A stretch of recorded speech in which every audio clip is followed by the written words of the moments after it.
Watch out, Wills. Kate challenges her husband to a snowball fight as they take to the slopes on the final day of their Scandinavian tour. She may be 7 months pregnant, but that didn't stop the Duchess of Cambridge from engaging William in a playful snowball fight on Friday. Kate looked every inch the Snow Queen as she joined her husband on the icy ski slopes of Oslo on the final day of their Scandinavian tour. The royal couple are wrapping up their Norway visit at Holmenkollen, where temperatures are a chilly -7 degrees, for a visit to the resort's famous museum and ski jump, one of Oslo's most iconic landmarks which can hold more than 70,000 spectators. As they took in breathtaking views and watched the daredevil sport of ski jumping from the roof of Oslo, a mischievous Kate even tried to engage William in a playful snowball fight. Wrapped up against the Nordic chill in a 650 pounds jacket from Juice and a €30 (26 pounds) beanie from Bart's, Kate ascended to the top of ski jump to watch talented junior skiers from Norway's national team before moving to the royal box to observe the jumpers landing. They went to the top of the ski jump at Holmenkollen in the snowy hills above the Norwegian capital to experience the nation's love of the great wintry outdoors, cross-country skiing, and ski jumping, the sport that made Eddie the Eagle Edwards an unlikely star.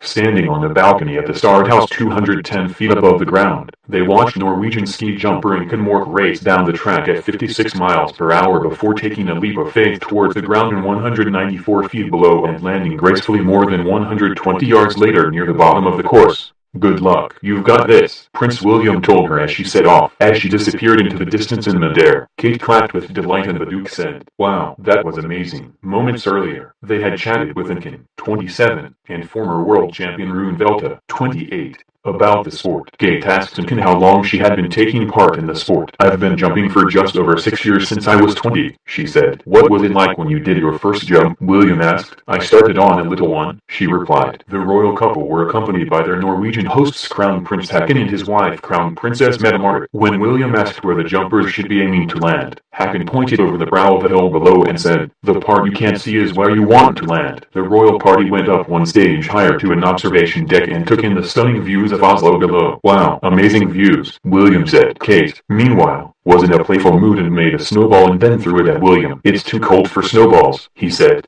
smiling as the Norwegian royal stood with them, posing for a group picture. William complimented Norwegian photographer Christer Sorbo on his long ginger beard. "Wow, what a beard," William said. "Me and your brother," the photographer flashed back. The royal party then went down to the foot of the ski jump, where up to 70,000 spectators watched big events, and spent several minutes viewing under-18 skiers from the Colin team landing at the end of their jumps. The couple also joined children taking part in a number of outdoors activities, from experiencing Sami tents, to roasting sausages on an open fire, and speak to some of the ski instructors that deliver sessions throughout the year to keep children active and engaged with sport, as well as visit the adjoining nursery. Prince William and Kate sat around a campfire toasting sausages and bread on a stick with kids in an idyllic winter wonderland as they wound up their visit to Norway. The couple joined Norwegians Prince Haakon and Princess Mette-Marit at a kindergarten where kids do classes in a cabin and learn to ski, and Kate was certain that the couple's kids Prince George, 4, and Princess Charlotte, 2, would have delighted in the stunning surroundings.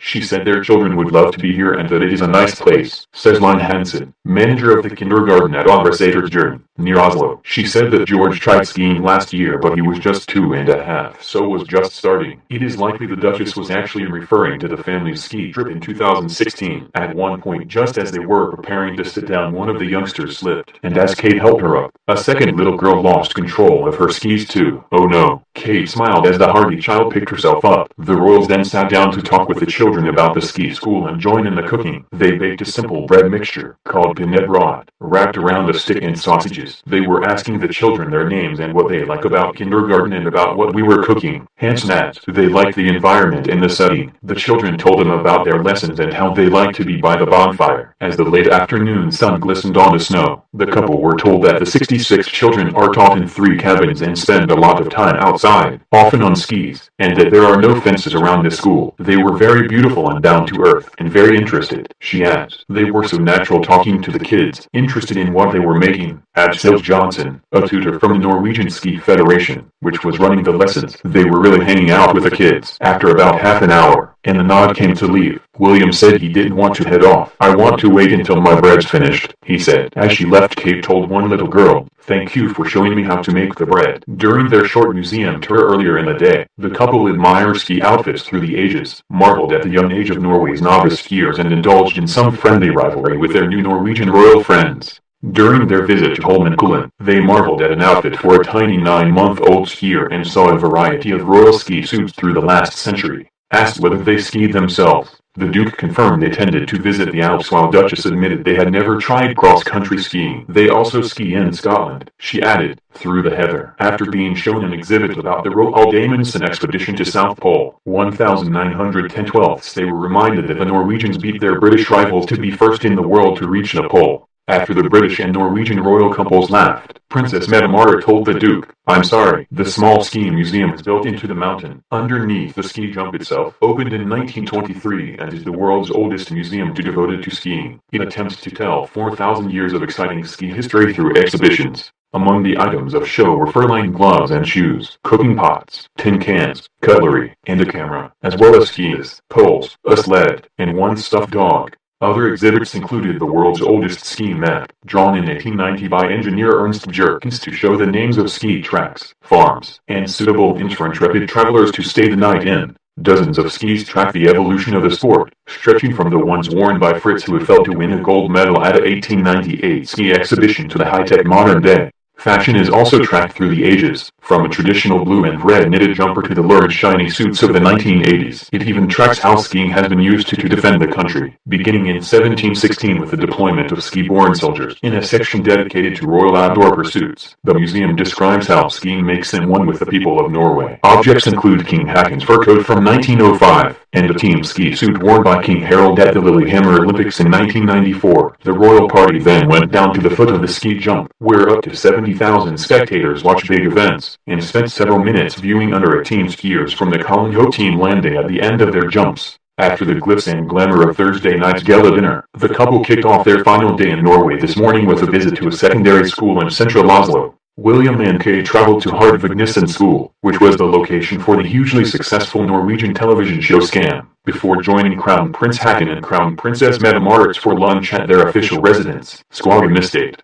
The Duchess, who is 7 months pregnant with her third child, wrapped up in a plum-colored Dolce & Gabbana coat for her first engagement of the day. She donned a colorful floral dress underneath, believed to be a $295, 207 pounds, number by Norwegian label by Team Mo, no doubt a subtle nod to her hosts. Last night, Kate channeled her inner Greek goddess in a sweeping Alexander McQueen gown for an opulent banquet at Oslo's royal palace hosted by Norway's King Harald V and Queen Sonja. After arriving at this Hardvignessen morning, the Duchess spent time chatting to locals, telling one teenager his English was very good after he complimented her on the color of her coat, and wishing others good luck with their upcoming exams. Accompanied by their hosts, Haakon and Mette-Marit, who arrived separately, the couple met the stars and producers of Scam, including Josephine Pedersen and Iman Meskindi, to hear more about the series. They also learned about the role played by social media in teenagers' lives, something which is certain to be of interest to the couple, who have put the issue of mental health as a cornerstone of their public work. Their busy itinerary marks the end of an action-packed few days for William and Kate, who have been hosted by Sweden's Crown Princess Victoria and Prince Daniel, and Norway's Crown Prince Haakon and Crown Princess Mette-Marit.